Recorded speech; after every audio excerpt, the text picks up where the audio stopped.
Welcome to the weekly Kashmir University Video Digest Quest. First, a look at the highlights. Professor K.C. Suri delivers lecture on development. UMIKS holds an executive committee meeting. Economics Department organizes economic survey outreach session. Earth Sciences Department and CDR release report on September 2014 floods. And we also have some other reports and important notifications of the university. Now the details with your host Musa Hayat.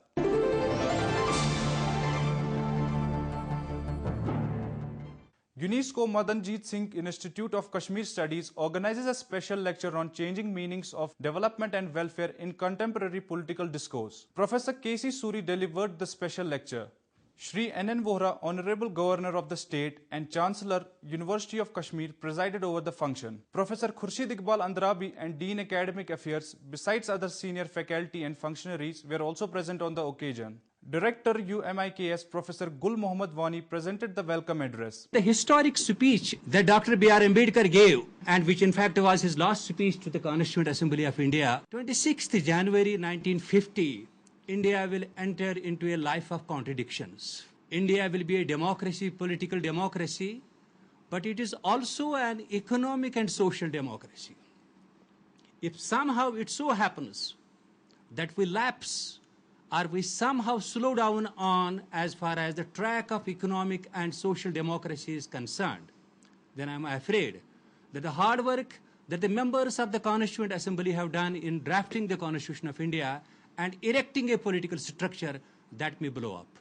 Speaking on the occasion, Professor Suri of Department of Political Science at the Central University, Hyderabad, told students that the word development has changed over the years and one should understand the concept of development in relation to the places he lives in. We are not so fortunate like Western countries where they had colonies to exploit, to transfer wealth from colonies to the imperial center. Whether science and technology developed by leaps and bounds in Western Europe in 16th, 17th centuries. We don't have indigenous science and technology. We don't have so much of industrial development. We don't have the luxury of an absolute state that Germany, France, England had for 2 centuries. So here, India operates under extreme constraints of limited capital, of growing population. So, operating in a democratic political framework, the goals of development and welfare have to be pursued simultaneously, and the concern of the political class has to be genuine, and this must be clear to the people that the true representatives can be elected and a good governance is possible in contemporary times. He said no government can separate development from the welfare of society and both of them have to sail together. You cannot stress exclusively on development at the cost of welfare. You cannot emphasize welfare without caring for development. And thirdly, welfare cannot be mere sops. You just throw some incentives or some biscuits to voters in order to vote for you at the time of election. Welfare and development have to be genuine concerns of the government, whether it's at the central level or at the state level. And only a genuine concern for development and welfare, that these two goals can be achieved simultaneously. And there is no other way for India. Lauding Professor Suri for giving an overview of the growth policies of India since 1947, Governor Shri N.N. Vohra, speaking on the occasion, said that India is a progressing country. We are amongst the few countries in the world who have a space program, who have achieved nuclear attainment in the nuclear field, equivalent to at par with 3-4 other countries in the whole world. Our economy has grown in macro terms, side by side, unfortunately, regrettably, because of the way we run our affairs in terms of governance. We have a running debate on what comprises poverty. How do you define poverty? Therefore, who is below the poverty line? We have something like 25% of our total population not allegedly below the poverty line, but below the poverty line. So what is all this about growth and development? These 300, 400 odd million people who are deprived, who live in deprivation. Whichever way you define growth and development, they suffer deprivation. Research Fellow of the Institute, Dr. Humaira Shaukat, proposed the vote of thanks.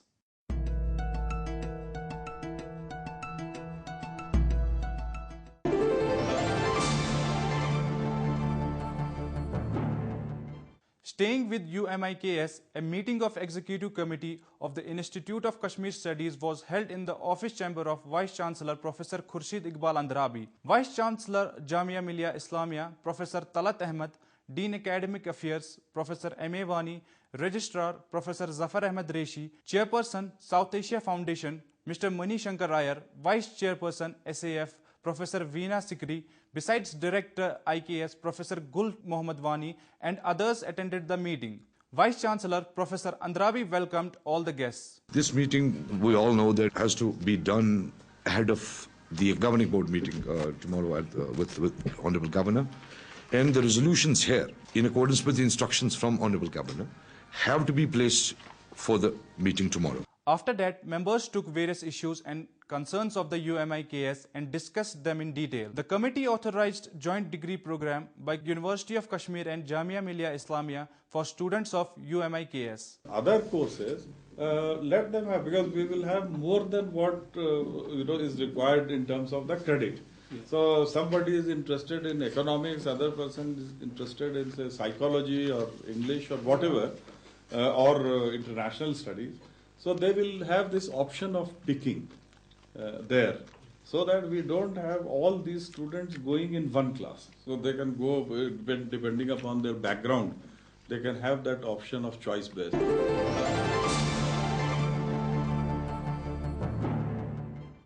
Department of Economics organized Economic Survey Outreach Session. The function was held in the EMMRC auditorium. Head Department of Economics Professor Ifat Yasmin presented the inaugural remarks.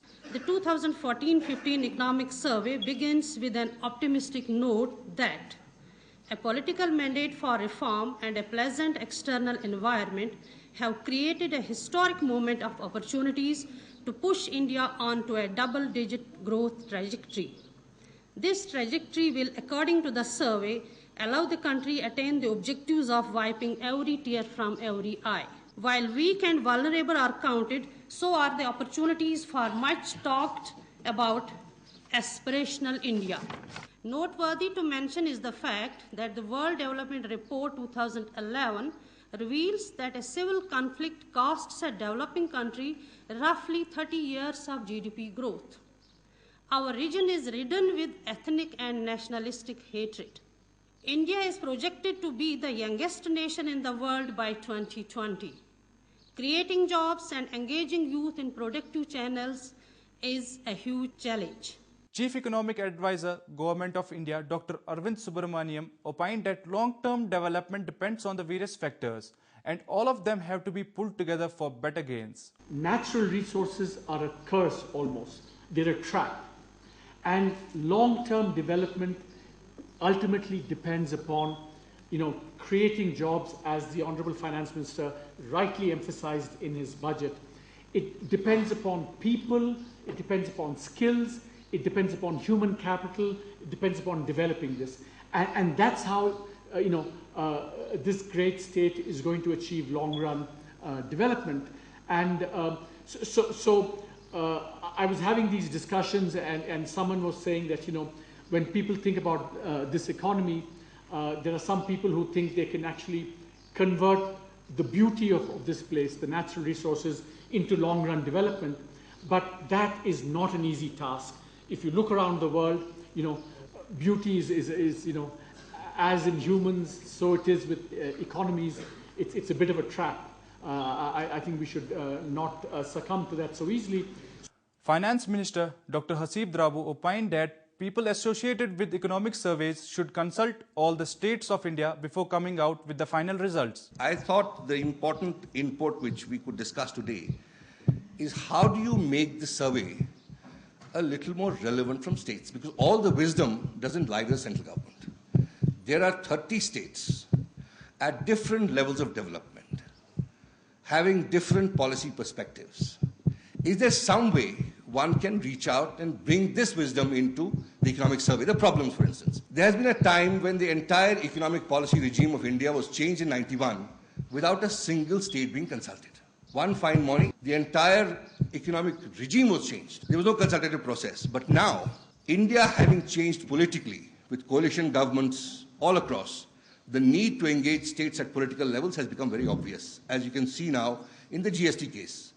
It's a huge change that normally would have been done without any consultative process. So in that spirit, it might be worthwhile to try and see what we could learn from states, perhaps teach them a few things, or generally engage with them. Where I thought the way to go about it is to look at some themes, a thematic survey perhaps. Former HOD Economics and Dean Social Science, University of Kashmir, Professor Dost Mohammed said that economic growth is must, but one should be careful with setting targets. Nothing can be achieved without economic growth. But when you emphasize the rate of growth and fix a target of achieving double-digit growth rate, I believe that the survey is overemphasizing on the rate of growth.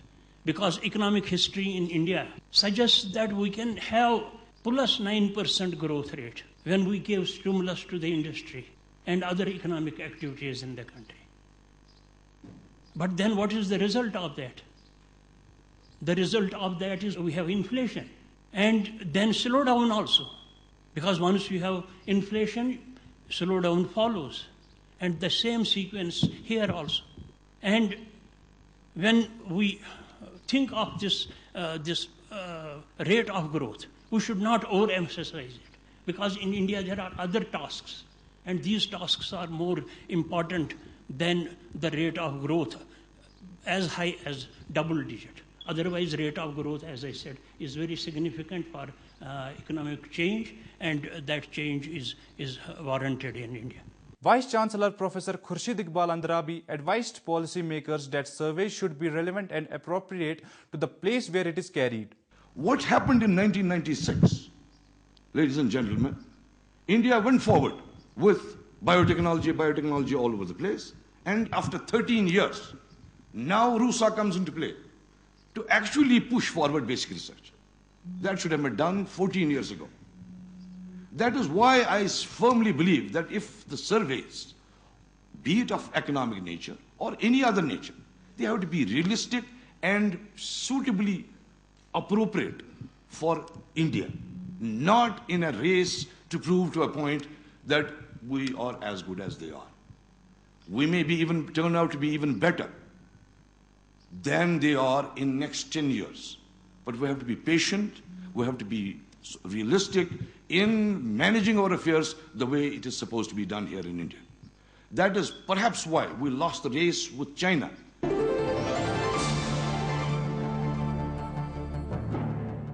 Department of Earth Sciences, in collaboration with Center for Dialogue and Reconciliation, New Delhi, released a report on September 2014 floods in Kashmir. The function was held in the AMMRC auditorium. Speaking on the occasion, Head Department of Earth Sciences, Professor Shakil Ahmed Ramshu, explained the reasons for 2014 floods. What happens in Srinagar when it reaches to Pampur?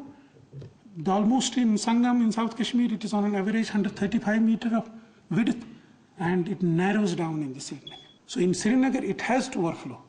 When it reaches to the capacity of the river in around Srinagar is 35,000 cusecs. And you had a water of 1,20,000 or so. So it has not only to, separate, it will just overflow these banks. And when there are these weakening pore, they have to breach and it entered into the city.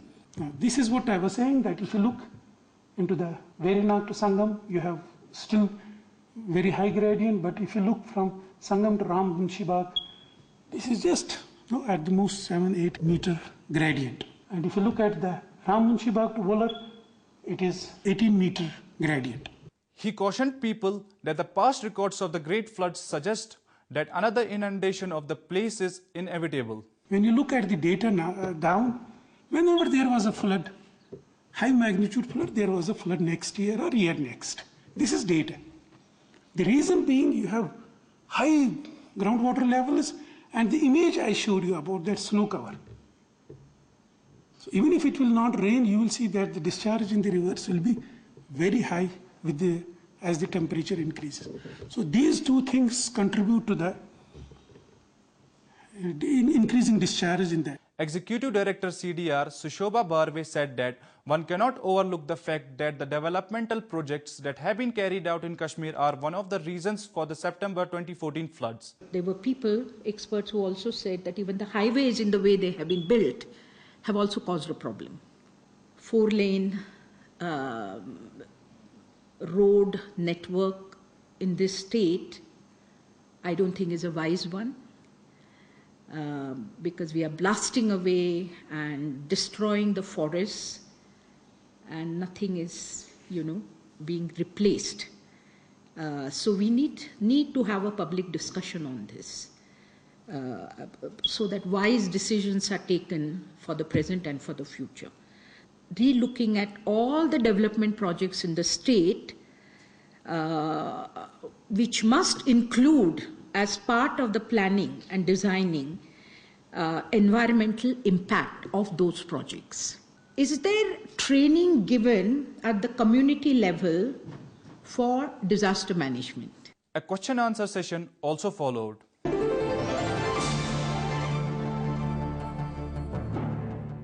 Department of Students Welfare in collaboration with Partnership for Safe Medicines India organized a 3-day All India Conference on Patient Safety and Drug Regulatory Scenario in India. The inaugural function was held in the Gandhi Bhavan. Dean DSW Professor Nilofar Khan presented the welcome address. We are very happy that you have chosen our university and you have chosen our state to have this particular program. Founding Director of PSM India, Mr. Bijon Kumar Mishra, presented the motto of the conference. The objective and the mission of PSM in India, what it is. So in today's deliberation, a lot of new things will come up. We have invited some of the industry people from small, medium and large to also share with us. And as Jagasati said that sometimes it is always good to be on the other side also to know the other side story. So, we believe in a 360-degree, kind of a perception. And as you will see, PSM works with all the stakeholders in an equitable manner.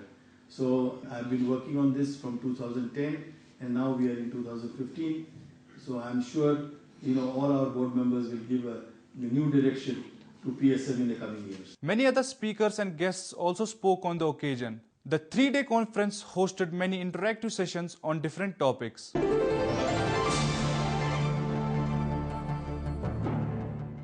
Now some important notifications of the university.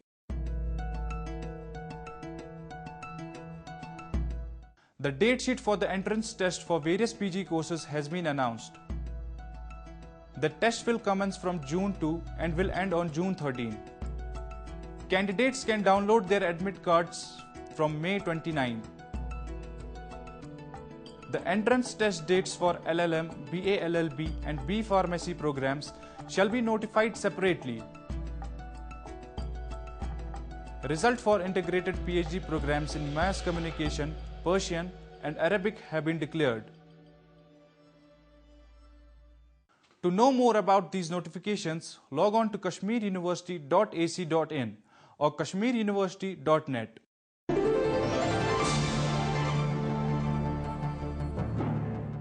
With this, we come to the end of this episode.